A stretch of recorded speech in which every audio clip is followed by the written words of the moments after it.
This is the essay, The Indestructibility of Our True Being by Death, by Arthur Schopenhauer. Quick note before we begin. This is written in the form of a dialogue, so it's a back and forth between two characters. I will read their names for the first two lines, but then I will just be reading the dialogue as per normal without the names included, so you will know sort of who speaks first, who speaks second, and they just keep going back and forth for the whole thing. Thrasymachus. Tell me briefly, what shall I be after my death? Be clear and precise. Philalethes. Everything and nothing. That is what I expected. You solve the problem by a contradiction. That trick is played out. To answer transcendental questions in language that is made for immanent knowledge must assuredly lead to a contradiction. What do you call transcendental knowledge, and what immanent?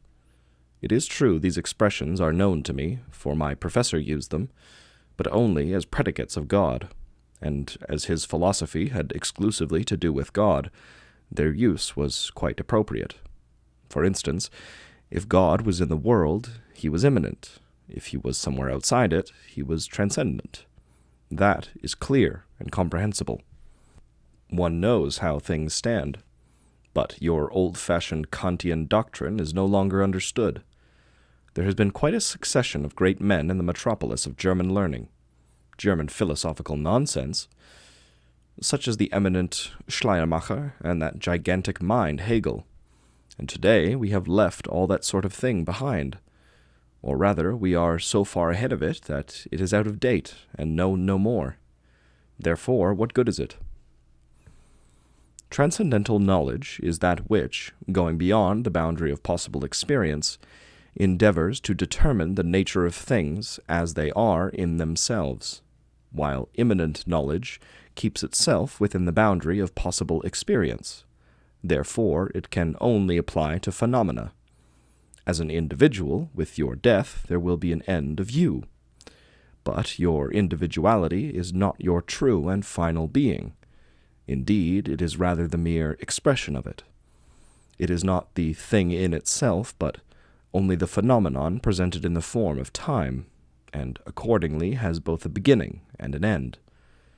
Your being in itself, on the contrary, knows neither time, nor beginning, nor end, nor the limits of a given individuality. Hence, no individuality can be without it, but it is there in each and all. So that, in the first sense, after death you become nothing. In the second, you remain everything. That is why I said that after death you would be all and nothing. It is difficult to give you a more exact answer to your question than this, and to be brief at the same time, but here we have undoubtedly another contradiction. This is because your life is in time, and your immortality in eternity.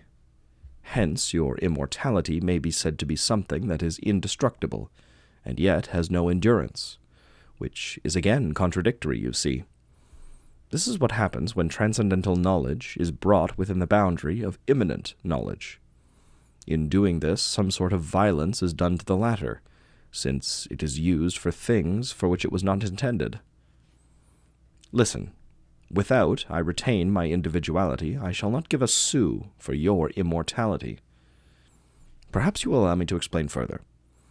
Suppose I guarantee that you will retain your individuality, on condition, however, that you spend 3 months in absolute unconsciousness before you awaken. I consent to that. Well then, as we have no idea of time when in a perfectly unconscious state, it is all the same to us when we are dead whether 3 months or 10,000 years pass away in the world of consciousness. For in the one case, as in the other, we must accept on faith and trust what we are told when we awake. Accordingly, it will be all the same to you whether your individuality is restored to you after the lapse of 3 months or 10,000 years. Well, at bottom, that cannot very well be denied. But if, at the end of those 10,000 years, someone has quite forgotten to wake you, I imagine that you would have become accustomed to that long state of non-existence, following such a very short existence, and that the misfortune would not be very great. However, it is quite certain that you would know nothing about it.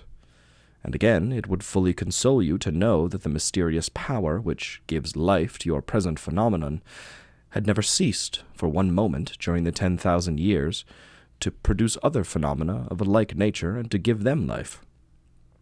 Indeed, and so it is in this way that you fancy you can quietly, and without my knowing, cheat me of my individuality. But you cannot cozen me in this way. I have stipulated for the retaining of my individuality, and neither mysterious forces nor phenomena can console me for the loss of it. It is dear to me, and I shall not let it go. That is to say, you regard your individuality as something so very delightful, excellent, perfect, and incomparable that there is nothing better than it. Would you not exchange it for another, according to what is told us, that is better and more lasting? Look here, be my individuality what it may, it is myself, for God is God, and I am I. I want to exist. That is what I care about, and not an existence which has to be reasoned out first in order to show that it is mine. Look at what you're doing. When you say, I want to exist, you alone do not say this, but everything, absolutely everything, that has only a vestige of consciousness.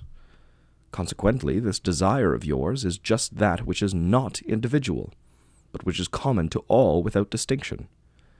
It does not proceed from individuality, but from existence in general. It is the essential in everything that exists. Nay, it is that whereby anything has existence at all. Accordingly, it is concerned and satisfied only with existence in general, and not with any definite individual existence. This is not its aim. It has the appearance of being so because it can attain consciousness only in an individual existence, and consequently looks as if it were entirely concerned with that.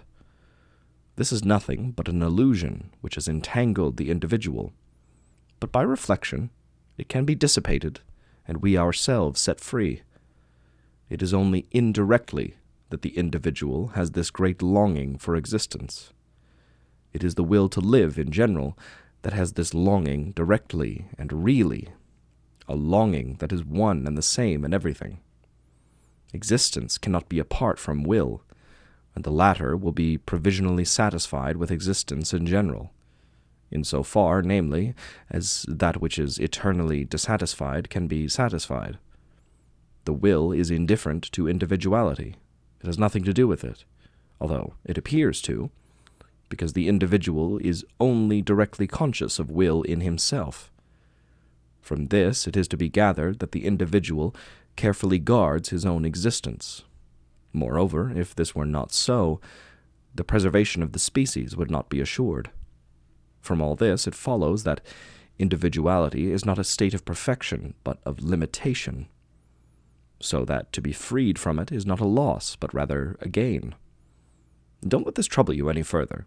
It will, forsooth, appear to you both childish and extremely ridiculous when you completely and thoroughly recognize that you are, namely, that your own existence is the universal will to live.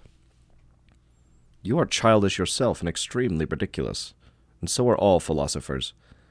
When a sedate man like myself lets him in for a quarter of an hour's talk with such fools, it is merely for the sake of amusement, and to while away the time. I have more important matters to look to now, so adieu.